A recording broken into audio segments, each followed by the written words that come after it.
Hello बच्चों, कैसे हो आप। आज हम राष्ट्रीय उपलब्धि सर्वेक्षण 2021 कक्षा 5 हिंदी की वर्कशीट हल करेंगे। तो चलिए वर्कशीट हल करते हैं। भाग 1 निम्नलिखित गद्यांश को पढ़िए तथा प्रश्नों के उत्तर दीजिए। बच्चों, यहाँ पर एक गद्यांश दिया गया है जिसे आप पढ़ेंगे और पढ़ने के बाद प्रश्नों के उत्तर देंगे। तो चलिए गद्यांश पढ़ते हैं। पिन कोड की शुरुआत 15 अगस्त 1972 को डाक तार विभाग ने पोस्टल नंबर योजना के नाम से की गई थी। पिन शब्द पोस्टल इंडेक्स नंबर का छोटा रूप है। किसी भी जगह का पिन कोड 6 अंकों का होता है। हर अंक का एक खास स्थानीय अर्थ है। उदाहरण के लिए NCERT को भेजे गए पत्र के लिफाफे पर लिखा अंक 110016 है। इसमें पहले स्थान पर दिया गया अंक यह बताता है कि यह पिन कोड दिल्ली, हरियाणा, हिमाचल प्रदेश, पंजाब या जम्मू कश्मीर का है। अगले 2 अंक यानी 10 यह तय करते हैं कि यह दिल्ली राष्ट्रीय राजधानी क्षेत्र के उप क्षेत्र दिल्ली का कोड है। अगले 3 अंक यानी 0, 1, 6 दिल्ली के उप क्षेत्र के ऐसे डाकघर का कोड है जहां से डाक बांटी जाती है। पिन कोड की जानकारी डाकघर से प्राप्त की जा सकती है। डाकघरों में टेलीफोन डायरेक्टरी की तरह पिन कोड डायरेक्टरी भी मिलती है। तुम्हारे इलाके का पिन कोड तो तुम्हारे मोहल्ले में लगे लेटर बॉक्स पर ही लिखा होगा। गद्यांश पढ़ने के बाद चलिए अब प्रश्न उत्तर करते हैं। प्रश्न 1, पिन कोड की शुरुआत डाक तार विभाग ने किस योजना के नाम से शुरू की थी। तो यहाँ सही विकल्प है दूसरा, पोस्टल नंबर योजना। चलिए आगे बढ़ते हैं। दूसरा प्रश्न, पिन कोड में पहले स्थान पर दिया गया अंक बताता है कि यह किस डैश का है। तो यहाँ लिखेंगे राज्य। तीसरा प्रश्न, पिन कोड की जानकारी कहाँ से प्राप्त की जा सकती है। तो सही विकल्प है दूसरा, डाकघर।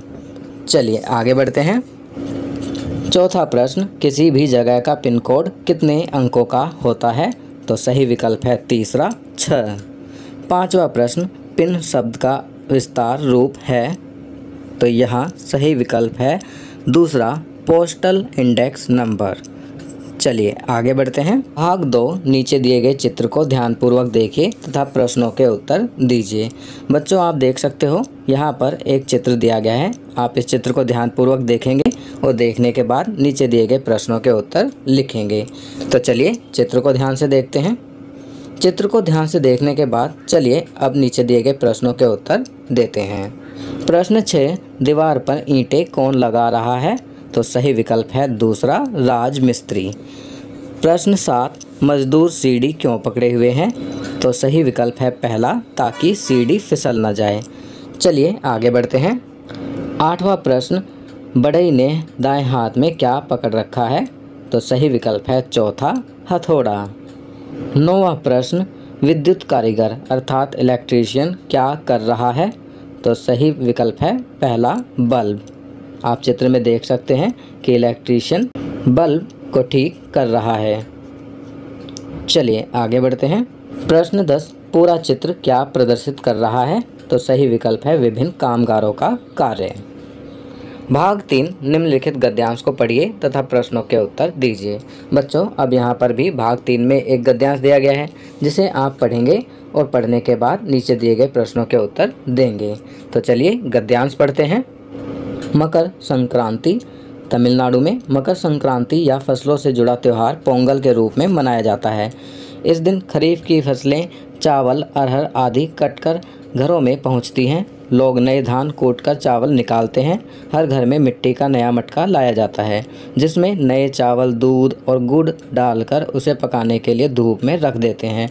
हल्दी शुभ मानी जाती है, इसलिए साबुत हल्दी को मटके के मुंह के चारों ओर बांध देते हैं। यह मटका दिन में लगभग 11 बजे तक धूप में रखा जाता है।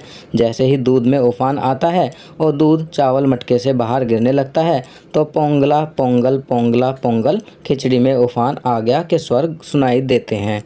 दूसरी ओर गुजरात में पतंगों के बिना तो मकर संक्रांति का जश्न अधूरा ही माना जाएगा। इस दिन आसमान की ओर यदि नज़र उठाएं तो शायद हर आकार और रंग रूप की पतंगे, चलिए आगे बढ़ते हैं, आकाश में लहराती हुई मिलें। प्रत्येक गुजराती चाहे वह किसी भी धर्म, जाति या आयु का हो पतंग उड़ाता है। हजारों लाखों पतंगों से सूर्य भी ढक सजाता है। कुमाऊं में मकर संक्रांति को घुघुतिया भी कहते हैं। इस दिन आटे और गुड़ को गूंथकर पकवान बनाए जाते हैं। इन पकवानों को तरह तरह के आकार दिए जाते हैं, जैसे डमरू, तलवार, दाडिम का फूल आदि। पकवान को तलने के बाद एक माला में पिरोया जाता है। चलिए गद्यांश पढ़ने के बाद अब प्रश्न उत्तर करते हैं। प्रश्न 11, गुजरात में डैश के बिना मकर संक्रांति का जश्न अधूरा ही माना जाता है। तो सही विकल्प है तीसरा, पतंग। 12वां प्रश्न, गुजरात शब्द निम्न में से क्या है? तो यहाँ सही विकल्प है पहला, संज्ञा। बच्चों, गुजरात किसी स्थान का नाम है, राज्य का नाम है, तो नाम क्या होता है? संज्ञा। चलिए आगे बढ़ते हैं। 13वां प्रश्न, तमिलनाडु में कौन से खाद्य पदार्थ को शुद्ध मानते हैं जिसे मटके के साथ बांधा जाता है? तो सही विकल्प है चौथा, हल्दी। 14वां प्रश्न, निम्न में से कौन सा शब्द क्रिया शब्द नहीं है? तो यहाँ सही विकल्प है तीसरा, माला, क्योंकि बाकी सभी क्रिया शब्द हैं और माला संज्ञा शब्द है। प्रश्न 15, कुमाऊं में मकर संक्रांति को क्या कहते हैं? तो सही विकल्प है तीसरा, घुघुतिया। तो बच्चों, ये वर्कशीट यहाँ कंप्लीट होती है। अगर ये वीडियो आपको अच्छी लगी तो इसे लाइक एंड शेयर ज़रूर करें।